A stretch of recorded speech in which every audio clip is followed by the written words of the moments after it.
Hello everyone, आज का topic capital gains में types of capital assets. Capital gains हम ऑलरेडी कर भी चुके हैं, इसका पार्ट 1 आपके साथ शेयर किया जा चुका है, that is already available on YouTube.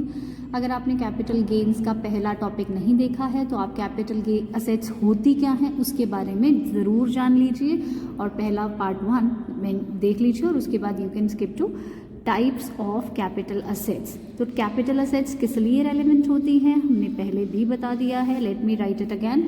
ऐसे प्रॉफिट्स और गेन्स जो कि उत्पन्न होते हैं कैपिटल असेट्स यानी पूंजी संपत्तियों के हस्तांतरण यानी ट्रांसफर से, उन प्रॉफिट्स और गेन्स को हम कैपिटल गेन्स कहते हैं। सो कैपिटल गेन्स ट्रांसफ़र से होते हैं। किन को ट्रांसफ़र किया जाता है? कैपिटल असेट्स को ट्रांसफ़र किया जाता है।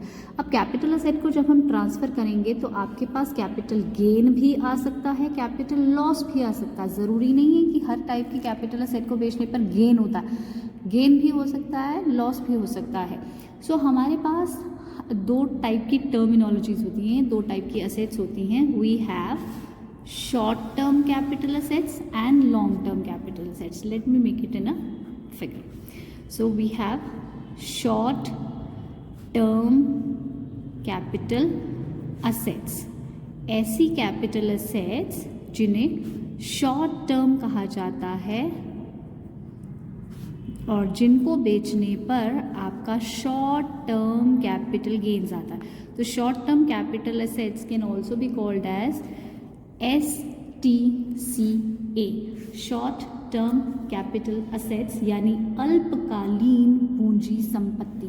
सो अल्पकालीन पूंजी संपत्ति जब आप बेचते हैं तो उस पर आपका short term capital gain, profit होगा तो गेन, अगर लॉस होगा तो शॉर्ट टर्म कैपिटल लॉस आएगा।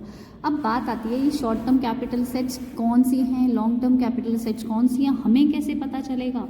तो राइट, आज उसका ही क्लासिफिकेशन हम बताने वाले हैं कि शॉर्ट टर्म कैपिटल असेट्स को कैसे कैसे आप कैटेगराइज कर सकते हैं। So first we will say financial assets. कोई भी फाइनेंशियल असेट आपकी, जिसे हम वित्तीय संपत्ति बोलते हैं, कोई भी फाइनेंशियल असेट आपकी शॉर्ट टर्म कैपिटल असेट कब और कैसे होगी, उससे पहले आप लोग ये जान लीजिए कि अगर जनरली अगर कोई आपसे पूछे शॉर्ट टर्म कैपिटल असेट्स क्या होती हैं तो आप कह सकते हैं अगर आप किसी असेट को 36 महीने से कम इस्तेमाल करते हैं और उसको सेल कर देते हैं, आपका POH यानी पीरियड ऑफ होल्डिंग, आप उसको अपने पास कितने समय तक रखते हैं? 36 महीने से कम ड्यूरेशन तक आप उस असेट को अपने पास रखते हैं और फिर उस असेट को बेच देते हैं, तो आपका टेन्योर जो होल्डिंग पीरियड है, जो आप अपने पास असेट रखते हैं वो 36 महीने से कम समय के लिए अपने पास रखते हैं और फिर उसको आप ट्रांसफ़र कर देते हैं, तो वो असेट आपके पास 36 महीने से ज़्यादा नहीं रही है। 36 महीने इज़ बेसिकली 3 years।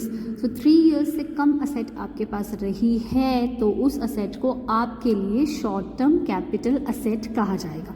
जनरली यही है, 36 महीने तक का हम एक बेंचमार्क लेते हैं। 36 महीने से ज़्यादा असेट अगर आप इस्तेमाल करते हैं तो फिर वो लॉन्ग टर्म कैपिटल असेट हो जाती है और 36 महीने से कम इस्तेमाल करते हैं, आपने उसका इस्तेमाल 36 महीने से कम किया है और ट्रांसफ़र कर दिया तो वो आपकी शॉर्ट टर्म कैपिटल असेट मानी जाती है।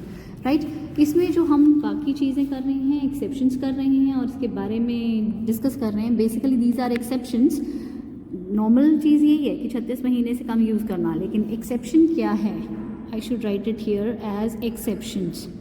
एक्सेप्शंस ही कर रहे हैं हम इसे। कुछ असेट्स के बारे में आपको स्पेशली ध्यान रखना पड़ेगा कि कौन सी असेट्स को कैसे डील किया जाएगा। कोई भी वित्तीय संपत्ति यानी कोई भी फाइनेंशियल असेट अगर हम परचेज करते हैं, हम खरीदते हैं और उसका इस्तेमाल करते हैं तो उसे किस तरीके से डील किया जाएगा? पहला है आपके पास listed security, listed securities, right. So listed securities यानी सूचीबद्ध प्रतिभूतियाँ जो भी आपकी होती हैं, सूचीबद्ध यानी लिस्टेड सिक्योरिटीज़ जो कि स्टॉक एक्सचेंज में जिनको लिस्ट करवाया जाता है, जिन्हें डील किया जाता है। अगर आपके पास लिस्टेड सिक्योरिटीज़ हैं तो उन लिस्टेड सिक्योरिटीज़ का टेन्योर 36 महीने नहीं 12 महीने कैलकुलेट किया जाएगा। It's 12 months instead of 36 months। इसका मतलब क्या हुआ? अगर आप कोई भी लिस्टेड सिक्योरिटीज़ खरीदते हैं, कोई भी सूचीबद्ध प्रतिभूतियां खरीदते हैं स्टॉक एक्सचेंज में जिनको लिस्ट किया गया है, उन लिस्टेड सिक्योरिटीज़ के लिए आपका पीरियड ऑफ होल्डिंग 12 मंथ्स से कम है तो उसे शॉर्ट टर्म कैपिटल एसेट कहा जाएगा। अगर वो टाइम 12 मंथ्स से ज़्यादा है तो फिर उसे लॉन्ग टर्म कैपिटल एसेट बोल दिया जाएगा। अदरवाइज हम क्या बोल रहे थे कि period of holding 36 months calculate करते हैं। अगर पीरियड ऑफ होल्डिंग 36 मंथ्स से ज़्यादा है तो लॉन्ग टर्म, कम है तो शॉर्ट टर्म। लेकिन यहाँ पे सिक्योरिटीज़, लिस्टेड सिक्योरिटीज़ इन एक्सेप्शन, लिस्टेड सिक्योरिटीज़ के लिए वो 36 महीने नहीं, आप 12 महीने का टेन्योर कैलकुलेट करेंगे। 12 महीने तक अगर आप असेट को होल्ड करते हैं, 12 महीने से ज़्यादा होल्ड करते हैं तो वो लॉन्ग टर्म बन जाएगा, और 12 महीने से कम होल्ड करते हैं तो फिर वो शॉर्ट टर्म कैपिटल असेट रहेगी। दूसरा आता है आपका अनलिस्टेड सिक्योरिटीज़। अनलिस्टेड सिक्योरिटीज़ जितनी भी आपकी हैं जिनको सूचीबद्ध नहीं किया गया, सो अनलिस्टेड शेयर्स आपके जो भी हैं उन शेयर्स के केस में आपका टेन्योर 24 मंथ्स होगा, 24 महीने होगा, 36 महीने नहीं होगा। सो 1 साल, 2 साल और 3 साल। सो 1 साल यानी 12 मंथ्स का टेन्योर लिस्टेड सिक्योरिटीज़ के लिए, 24 मंथ्स यानी 2 ईयर्स का टेन्योर अनलिस्टेड सिक्योरिटीज़ के लिए। इसका मतलब अगर आप असेट को 24 महीने से कम होल्ड करते हैं अनलिस्टेड सिक्योरिटीज़ को तो वो शॉर्ट टर्म कैपिटल असेट होगी। 24 महीने से ज़्यादा आप अपने पास रखते हैं फिर ट्रांसफ़र करते हैं तो वो आपके लिए लॉन्ग टर्म कैपिटल असेट बन जाएगी, राइट। अदर्स वी कैन से, और क्या हो सकता है इसमें, लिस्टेड सिक्योरिटीज़, अनलिस्टेड शेयर्स, इनके अलावा क्या हो सकते हैं, कुछ और चीज़ें भी हो सकती हैं। जस्ट लाइक आपके पास ज़ीरो कूपन बॉन्ड्स हो सकते हैं, आपके पास ज़ीरो कूपन बॉन्ड्स हो सकते हैं। ये ज़ीरो कूपन बॉन्ड्स अगर आपने खरीदे हुए हैं ये भी कैपिटल असेट होती है, और इसका टाइम ड्यूरेशन है 12 मंथ्स, 12 महीने का tenure. Just like listed securities, यहाँ पर ज़ीरो कूपन बॉन्ड्स भी अगर 12 महीने से ज़्यादा आप अपने पास रखते हैं तो लॉन्ग टर्म कैपिटल असेट होगी, 12 महीने से कम ड्यूरेशन में इस्तेमाल करते हैं तो आपका शॉर्ट टर्म कैपिटल असेट होगी। आपके पास कुछ यूनिट्स हो सकते हैं। यूनिट्स बोले तो जैसे इक्विटी ओरिएंटेड फंड के आपके पास हो सकते हैं यूनिट्स, आपके पास यूटीआई के यूनिट्स हो सकते हैं। सो ये अगर आपके पास यूनिट्स हैं इसका टाइम ड्यूरेशन भी 12 महीने रहेगा। सो 12 मंथ्स का टेन्योर रहेगा यूनिट्स के केस में भी। अगर आपने कुछ इकाइयाँ खरीदी हुई हैं, कुछ यूनिट्स खरीदे हुए हैं इक्विटी ओरिएंटेड फंड के या यूटीआई के, तो उसको भी आपने 12 महीने के क्राइटेरिया में लेकर आना है।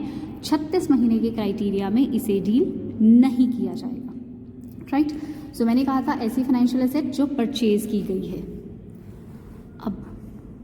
अब यहाँ पर ना कुछ ऐसी फाइनेंशियल एसेट्स भी होती हैं जिनको अलॉट किया जाता है, मतलब विदाउट पेमेंट। आप बिना किसी पेमेंट के आपको वो सिक्योरिटीज़ मिल जाती हैं। Just like we can say bonus shares कोई भी इंसान खरीदता नहीं है, कंपनी अपनी तरफ से देती है। जो बोनस शेयर्स अलॉट किए जाते हैं उनका टेन्योर कैसे कैलकुलेट किया जाता है, उनका टेन्योर कैलकुलेट करने के लिए हमें ये देखना पड़ेगा कि वो आपको असेट कब मिले हैं, मतलब कैलकुलेशन कब से होगा, from the date of allotment. आपकी अलॉटमेंट की डेट देखी जाएगी, किस दिन वो आपको अलॉट किए गए हैं, वहाँ से आपका टेन्योर कैलकुलेट किया जाएगा और इन्हीं मंथ्स के हिसाब से आपको उसको डील करना है। सो अगर आपने खरीदे नहीं हैं, आपको सिक्योरिटीज़ फाइनेंशियल एसेट्स अलॉट की गई हैं, तो उनका अलॉटमेंट की डेट कैसे कैलकुलेट करेंगे, मंथ्स कैसे कैलकुलेट करेंगे, रूल्स यही रहेंगे। From the date of allotment you will calculate the period of holding. आपका कितने पीरियड तक आपने उसे होल्ड रखा है उसको आप इस तरीके से कैलकुलेट करेंगे। So this was about financial assets. Financial assets के अलावा भी हमारे पास कुछ अदर एसेट्स होती हैं। अदर एसेट्स, ठीक है, अन्य संपत्तियां, पूंजी संपत्तियां जैसे कह सकते हैं। अदर कैपिटल एसेट्स को हम किस तरीके से डील करते हैं, वी कैन से हमारे पास कोई लैंड हो सकता है या बिल्डिंग हो सकती है या कुछ या दोनों ही, लैंड और बिल्डिंग बोथ, ठीक है। लैंड और बिल्डिंग में टेन्योर किस तरीके से एप्लीकेबल होता है, रूल्स क्या चलते हैं। अगर आपने असेट को ट्रांसफ़र किया है, अपनी पूंजी संपत्ति को ट्रांसफ़र किया है बिफोर 2017 और वी कैन से 31 मार्च 2017। 31 मार्च 2017 से पहले अगर आपने असेट को ट्रांसफ़र किया है तो उसका टेन्योर कैलकुलेट किस तरीके से होता है, 36 मंथ्स के बेस पर। मतलब 36 मंथ्स के बेस पर मतलब क्या है इसका, अगर आपने असेट को 36 महीने से कम इस्तेमाल किया है, जैसे हमने टेन्योर में कहा था यही रूल है, 36 महीने से कम इस्तेमाल किया है, तो यहाँ पे 2017 से पहले रूल यही था। 36 महीने से अगर आप असेट को कम इस्तेमाल करते थे तो वो आपकी शॉर्ट टर्म कैपिटल असेट कही जाती थी, लेकिन अगर आपने 36 महीने से ज़्यादा इस्तेमाल किया है तो वो लॉन्ग टर्म कैपिटल असेट बन जाती थी। लेकिन अगर आपने असेट को ट्रांसफ़र किया है आफ्टर 2017, आफ्टर 31 मार्च 2017 अगर आपने असेट को ट्रांसफ़र किया है तो कैलकुलेशन होगा 24 महीने के हिसाब से, 24 मंथ्स के बेस पर। अगर आपने असेट को 24 महीने से ज़्यादा इस्तेमाल किया है तो फिर वो लॉन्ग टर्म कैपिटल असेट बन जाएगी, और अगर आपने असेट को 24 महीने से कम इस्तेमाल किया है तो ही वो शॉर्ट टर्म कैपिटल असेट रहेगी, राइट। अदर असेट्स में हमारे पास एक और कैटेगरी है, और वो कैटेगरी क्या है, assets on which depreciation is calculated on written down value method. अब ये रिटन डाउन वैल्यू मेथड क्या होता है आप लोगों को मालूम होगा। हमारे पास जनरली दो मेथड्स होते हैं, एक होता है हमारे पास स्ट्रेट लाइन मेथड और दूसरा होता है रिटन डाउन वैल्यू मेथड। तो मेथड्स तो और भी बहुत होते हैं, बट ये जो मेन मेथड्स होते हैं ये वही होते हैं, straight line method and written down value method. Straight line value method में डेप्रिसिएशन सपोज कैसे लगता है, let me write an example. अगर मुझे 1 लाख के सेट पर डेप्रिसिएशन लगाना है, अगर मैं स्ट्रेट लाइन मेथड पे 10% लगाऊंगी, it would be 10,000 for the first year, value will be 90,000। Again depreciation would be 10,000। Straight line method मतलब सेम डेप्रिसिएशन एवरी ईयर। लेकिन रिटन डाउन वैल्यू मेथड क्या होता है, this was straight line method. Written down value method में अगर मुझे depreciation charge करना हो तो क्या होगा, फर्स्ट ईयर में इट वुड बी 10,000, 1 लाख का 10% वैल्यू रह जाएगी 90,000 रुपीज़। 90,000 पर again I will calculate now 10% depreciation, it would be 9,000। So ये फ़र्क आता है, स्ट्रेट लाइन मेथड और written down value method different होते हैं। सो ऐसी असेट जिन पर depreciation written down value method से कैलकुलेट किया जाता है उन असेट्स को हमेशा हमेशा शॉर्ट टर्म कैपिटल असेट्स कहा जाता है। उन असेट्स को हम लॉन्ग टर्म कैपिटल असेट्स कभी भी नहीं कह सकते। सो इस तरीके से आपका short term capital assets deal किया जाता है। So this was all about short term capital assets. Short term capital assets generally वो असेट्स होती हैं जिनका पीरियड ऑफ होल्डिंग 36 महीने से कम होता है, लेकिन देयर आर सर्टन एक्सेप्शंस जहाँ पे 12 महीने और 24 महीने और 36 और 24 महीने का भी कैलकुलेशंस किए गए हैं। इसके अलावा हमारे पास दूसरी कैटेगरी जो होती है वो लॉन्ग टर्म कैपिटल असेट्स होती हैं। Late me right it here, long term capital assets. अब ये लॉन्ग टर्म कैपिटल असेट्स क्या कही जाती हैं, जो चीज़ें, जो भी असेट्स, जो भी कैपिटल असेट्स जिनका period of holding more than 36 months होता है, हम उन असेट्स को 36 महीने से ज़्यादा इस्तेमाल करते हैं और फिर उनको ट्रांसफ़र करते हैं, तो उस पर calculation long term capital gain या लॉन्ग टर्म कैपिटल लॉसेस की होगी, because they are treated as long term capital assets. और उसके अलावा बाकी जो ये चीज़ें हैं, जैसे यही चीज़ आप रिपीट में लिख सकते हैं, I am not writing it again, मैं आपको समझा देती हूँ। अगर आपकी लिस्टेड सिक्योरिटीज़ हैं 12 महीने से ज़्यादा इस्तेमाल करेंगे तो फिर वो लॉन्ग टर्म कैपिटल असेट बन जाएगी। अनलिस्टेड शेयर्स हैं आपके 24 महीने से ज़्यादा आप अपने पास रखते हैं, वो आपकी लॉन्ग टर्म कैपिटल असेट हो जाएगी। जीरो कूपन बॉन्ड्स और यूनिट्स अगर आपके 12 महीने से ज़्यादा टाइम आप अपने पास रखते हैं तो फिर वो लॉन्ग टर्म कैपिटल असेट बन जाएंगे। अदर असेट्स के केस में आपको ये देखना है कि अगर असेट आपकी जो लैंड और बिल्डिंग है 2017 से बाद ट्रांसफ़र की है तो 36 महीने से ज़्यादा पीरियड आपने पास रखा है तो लॉन्ग टर्म कैपिटल असेट हो जाएगी।